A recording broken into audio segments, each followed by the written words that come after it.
you haven't learned how to enjoy life. Like there's gonna be moments where everything isn't checking every box. That doesn't mean that the day didn't check out good. And anyway, that was good. No, it's true. A lot of people ask, of course, we're in South Africa, and it's like, oh, what do you like better, South Africa or America? It's two different places. That's a there are two different. They are two different places. Like are there things here that aren't there? Yes. Are there things there that aren't here? Yes. But they are two totally different experiences, and you can enjoy both of them if you enjoy them for what they are. Let me get back to the steak example, right? Let me finish the steak example. I hear somebody laughing in the back. Like, they know I take food serious, but it's so clear, right? But, like, if we sat down and the steak that we're eating costs $25, I'm not going to compare it to the one that costs $100. Like, what are you talking about? This was a quality $25 steak. Is that okay to say? What's the best steak you ever had? What do you mean? This one's $25. That's not fair. You know, that's not fair to the cooks. No, no, let's enjoy what this is. Like, we don't have to do that, right? And that's what I'm saying. The people just don't, they're like, man, today was all right. And you're comparing it to when you was in Hawaii, jet skiing across like crystal blue waters. Like, bro, you can't compare every day to that day. Right. Like, bro, what are you doing? You haven't learned how to enjoy life. Man, setting yourself up to complain. You're setting. Right. Oh, it's so wretched. Yeah. But I'm thinking how even the question, though, is almost an unfair question. The question is almost like forcing you to forsake all the good in order to make this comparison. Yeah, and some people are professionals at that, too. They want it. They want it so bad. They want you to hate whatever is happening in this moment. Always. Yes. Man, that's good. Oh man, that brings us to us having the responsibility of guarding our hearts, right? Guarding our lives. How did you say it on Sunday? An unguarded life results in a soul that's bothered. So even in conversations with other people, asking the questions they ask, I have to be mindful of how am I filtering what they're saying and protect my ears, my heart. Yeah, an unguarded life will always result in a soul that's bothered. And these are, remember, I know I started from the beginning just saying, hey, these are prescriptions you can take with you. These are prescriptions. This isn't just like, this is just something that will always stand as true. And if you're finding yourself being bothered, ask yourself, what have I left unguarded? Then you can start your diagnosing from there, because you shouldn't be bothered. Your soul shouldn't feel like it's being I'm thinking of a song, but I'm not gonna sing it. But it shouldn't feel like it's in two different places. There it is. And so, but it should feel like it's protected by God. And but whenever you let something become unguarded, you can definitely guarantee that it will result in a soul that's bothered. And man, it's I love the truth because it helps me protect what's mine. And so that's one of those points to where, like, you know what, the Bible, there's not a lot of times when you're reading the Word of God where, that's what I love too, where it's on you, right? There's not a whole lot of it's on you. I know if you hear preaching, a lot of preaching, you'll think it's all on you. But the truth of the matter is, if you read the Word of God, you'll find that there's not a lot that's really on you, right? But one thing that is on you is the guarding of your heart. And that is where you can find out, like, man, am I being responsible over what I've been given responsibility of? Which is the places you go, the people you talk to, the things that you listen to, and the things that you're watching with your eyes. These are things that if you leave them unguarded, and it will enter or become enter with a soul that's bothered. Yeah. So you're using truth. You use the truth to guard your heart. You use the truth to guard your heart. And I know I threw out some things, and but it's because a lot of times I want people to even be able to diagnose what is a soul that's bothered.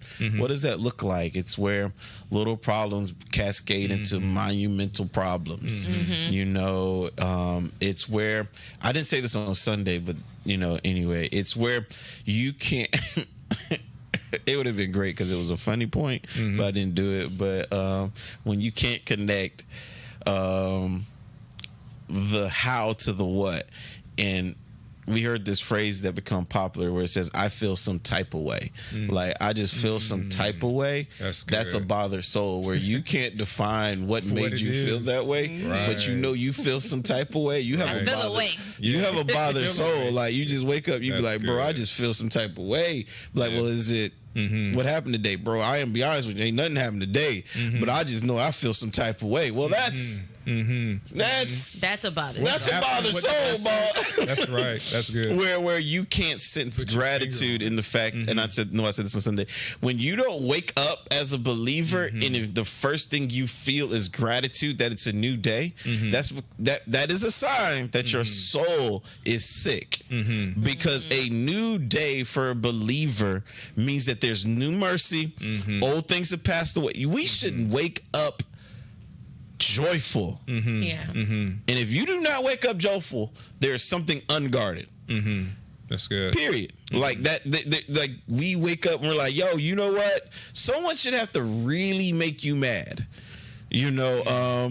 Sometimes you're sleeping next to that person, right? So you wake up, you look, dang, you know what I'm saying? Like, it can be that, right? But that first thought, you woke up, you're like, oh, dang, you know what I'm saying? Like, it shouldn't. Has to really make you. Somebody has to. It shouldn't be compounding. It shouldn't be like, oh, dang, I'm up again. Dang, they still here. Like, like, you know what I'm saying? Like, why does it keep happening to me? Like, you know what I'm saying? We talked about that, like, compounding, right? And that's why there's such a rhythm to the rest. Is because we can become compounding issues, right? A soul that bothered is a soul that didn't guard the compounding issues of life. You let one problem cascade into another. It's so funny. People are so great here at the church, right? Like, some of the men kept coming up to me at the service and talking to me about my new truck, and I'm thinking to myself, when did I talk about a truck? And I forgot that was literally the example. But anyway, but that's a perfect example, right? That's good.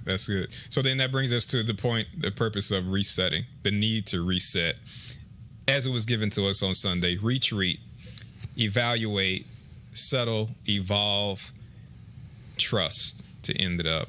And Minister Chrystle, I just want to give you the opportunity to just speak over what does a reset look like? When you heard that, what thoughts did you think on how you live that in your life, or how you will apply it? I would say a big thing for me, which I feel like is probably a thing for a lot of people, whether they like to admit it or not. Part of my reset process is often stepping away from all social media. And I think one of the things people have to identify is, what is God saying is part of your reset process. I know for me that's a thing, but again, with the Sabbath being a thing that is personal, that Jesus wants to minister in your life, you need to know, okay, so what does that look like for you? And often you'll find, given whatever the nature is of how your life is constructed, there are certain things that he will have consistently be a part of your personal reset process. Right. And so, one, understanding, okay, what does it look like? So then when he's telling you, don't go on Instagram today, it doesn't just seem like this random thing he's telling you to do that day. It's like, oh no, he's calling me to rest. When he tells you, those are some people you might not want to hang out with today, it doesn't just seem like this random thing happening.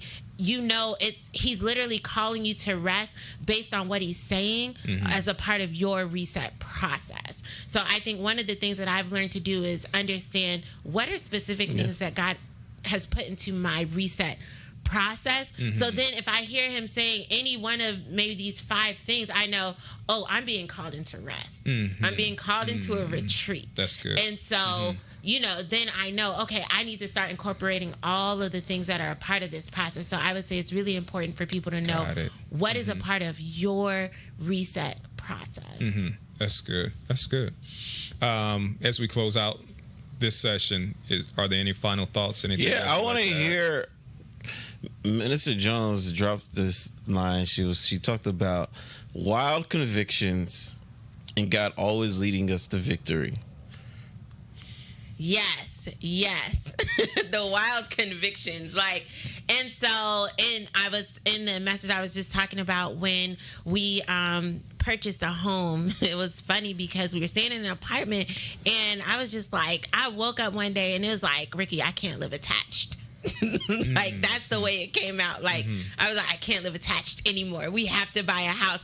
But it was, like I said, it was this wild conviction that was literally burning on the inside of me. It was like, I can't. And so there was just such a pursuit and to do what I knew God was saying to do. And of course, we prayed and we just started pursuing that thing. But it was this deep conviction that I would say I couldn't fully articulate into understanding, but I knew was from God. That it was like, this sounds wild, but I can't live attached. I can't do it.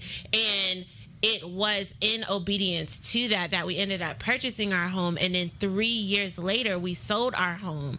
But that was the finances that we needed to be able to move to South Africa. But the plan for us to be able to be obedient to what God said started 3 years prior. That's good. With this wild conviction that I can't live attached. And I would say one of the principles my dad taught me is what she's living out. And he says, Bryan, I found that a lot of Christians are disobedient because they're trying to connect today's obedience to tomorrow's need. And he was like, today's obedience is seed, time, then harvest. He was like, in that time, God, there's grace for whatever you need tomorrow. Today's obedience isn't always about the need you see nor the need you need tomorrow. Today's obedience is simply that. It's just today's obedience, which is a seed, and there's always time. Then there's a harvest, and that's what I hear with that. And when you say God's always setting up victory, it doesn't mean tomorrow. Yeah. God's setting up victory. That's good. And I have referred also to a message Pastor Deborah had taught a couple of weeks back, and she was like, a lot of times you're looking for the big moment of obedience. And it's not about this big moment of obedience. There's a lot of things God is asking you to do, and in your obedience to that, it sets you up for you to be able to act on the big moment of obedience. That God is now, that you're like, oh man, this is this big thing. And it's like, sometimes believers get to a place and they're like, how they're struggling to figure out how to do the thing God is telling them to do, not realizing this all would have been so much easier if you obeyed the last 10 small things He already told you to do. A couple weeks ago, there's a thought that was shared about courage, but courage was the word, but it wasn't, or being bold. Living boldly, it wasn't always some big thing, but even the small things that God is telling you to do, just be bold about that. But those two thoughts coupled together just gives a beautiful picture. Like, God is setting up victories, but your small, what we would consider small moments of obedience and boldness are the seed sown to harvest that thing.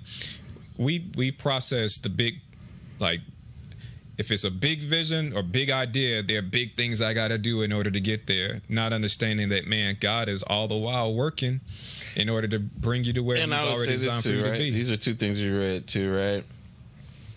Success isn't about what you achieve, but who you become in the process. Yeah. And I think that is what throws us off a lot, because we know we have these big visions, big goals, and then God will speak and be talking about the success or the health of your soul. And it's like, wait a minute, what do I need to do today? And God will be like, yo, chill out. And you'd be like, what? I have this deadline. He'd be like, how about you do something bold and stop. Yeah. Right. Yeah. Right. Because you're gonna get to that destination and not even have the patience to enjoy the day. And it's like, man, what a horrible space to be in. I think about I see a lot of couples, and I'm just using examples, to where they put so much work or effort into getting married that when they get to their actual reception, they're too weary and worn out to even enjoy the moment they worked so hard to create. And it's like, yo, you do realize that you should have probably chilled out, but you were so stressed out about making this thing perfect that you forgot the whole point of the journey. And it's like, let's not treat our lives that way, you know. And when God sees you doing it, he'll switch over, and you'll be like, why isn't he telling me what the next move is with my business? It's not because he stopped talking, it's because he switched subjects. Because you think it's about that, and he's like, it's always been about you. That's good. And one of the biggest things that I know has hurt the growth of Christianity in Christian homes is kids didn't see their parents enjoying their life of faith. They saw them stressful in their life of faith. So no matter what you said, they observed something they never wanted to see themselves have to live out. So it's so important that we enjoy every day, right? That's good. Thank you both. Thank you.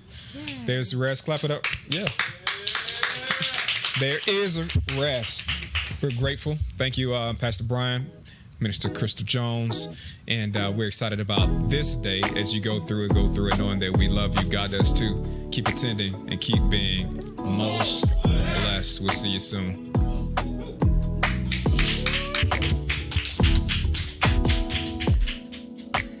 Those thoughts are creeping. Grab the wheel and it come crashing in. Woke up in a real good mood. I don't feel like chasing wind. The floor ain't even cold to the touch this morning. 'Cause I ain't even made my face okay. Something's on the way, I go to check track. Greeting with a message, oops, something happened. My flight leaves soon, I need it now.